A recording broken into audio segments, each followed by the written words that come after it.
Bonjour à tous, moi c'est Armelinda. Moi, c'est Dindin. Et dans cette vidéo, l'on va parler de la plateforme de Kickstarter et comprendre en quoi Kickstarter consiste, une stratégie de marché biface. Dindin, peux-tu s'il te plaît nous rappeler qu'est-ce que c'est Kickstarter? En fait, Kickstarter est une plateforme de crowdfunding. Le crowdfunding est un outil qui permet de faire appel à des financements extérieurs basés sur la contribution des individus afin de mener à bien un projet. C'est un nouveau phénomène qui est apparu en 2006 qui permet à des plateformes telles que Kickstarter d'apparaître sur le marché et elle permet des investisseurs tiers de soutenir des projets et de recevoir en contrepartie des récompenses tangibles selon le montant qu'ils font fournir. On commence par présenter le business model de Kickstarter. La plateforme a des partenaires clés comme les acteurs de paiement en ligne, paiement Amazon, Launchpad, Stripe, PayPal. Ensuite, il y a aussi des investisseurs de capital risque, par exemple Union Square, Venture. Et il y a aussi les partenariats d'applications comme App Store, Google Store. Enfin, dans la partenaire clé, font partie aussi les utilisateurs de cette plateforme, qui sont les créateurs de projets et les donneurs, ou autrement dit, les contributeurs appellent aussi backers. Dans la partie segmentation du client, il y a les créateurs du projet. Ça conclut entrepreneurs, startups qui ont des bonnes idées, les artistes et les musiciens, etc. Et les donneurs peuvent être n'importe quelle personne qui est intéressante à leur contenu de leur projet de créateur. Pour toutes les plateformes, la proposition de valeur est importante. Tout d'abord, concernant les créateurs du projet, ils peuvent acquérir des investissements faciles par les systèmes de crowdfunding. Donc, ils peuvent obtenir de l'argent et du support pour ces nouvelles idées à partir de zéro. Donc, il y a des investisseurs qui sont intéressés par ces idées. Concernant les contributeurs, grâce à Kickstarter, ils peuvent accéder à de nouveaux produits innovants et supporter et financer les produits qui les intéressent.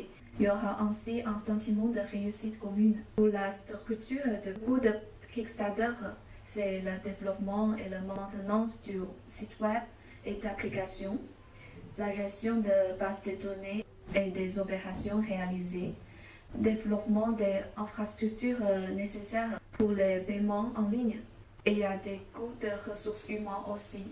Et la ressource de revenus de Kickstarter est principalement obtenue par une commission de 5% qui est prélevée pour chaque financement réussi. Regardons l'écosystème de Kickstarter, ses externalités et ses effets de réseau.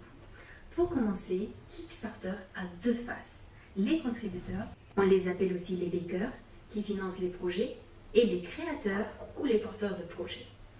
Il y a des effets de réseau directs, car les usagers dont la plateforme vont être amenés à partager leurs projets à leurs proches et à leurs amis qui ont les mêmes centres d'intérêt et accélérer ainsi la réussite du projet.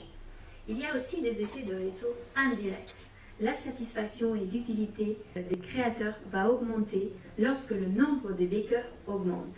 Cela veut dire que plus il y a des backers, plus les créateurs vont être incités à innover et à présenter leurs projets. Et de l'autre côté, plus il y a des projets du côté des créateurs, plus les backers vont être attirés par les différents projets.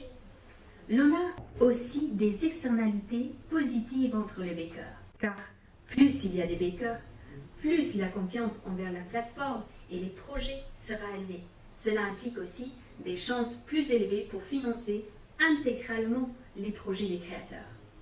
En outre, il y a des externalités négatives de la part des porteurs de projets, car plus il y a des créateurs, plus la concurrence sera élevée entre eux pour présenter le meilleur projet et attirer ainsi les contributeurs. Concernant les effets externes, chez les créateurs, la bouche à oreille génère des effets positifs, car plus la plateforme de Kickstarter est utilisée, plus on en parle, plus elle apparaît comme attractive aux yeux des autres créateurs.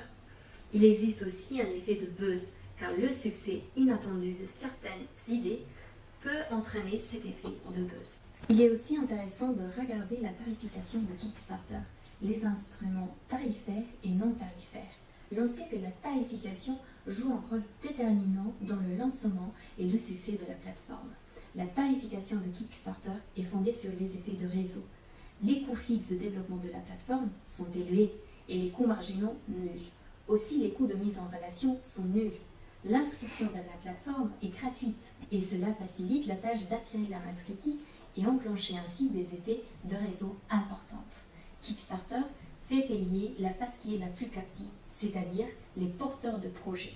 Si le projet est intégralement financé, alors Kickstarter prélèvera des frais de 5% sur le total de fonds qui vont être collectés pour le porteur de projet. Les partenaires de traitement de paiement prélèvent aussi des frais supplémentaires, comme nous le montre ce tableau. Il y a aussi des contraintes techniques, informationnelles, contractuelles mises en place par la plateforme. Par exemple, Kickstarter contrôle les projets en réalisant un filtrage des projets présentés.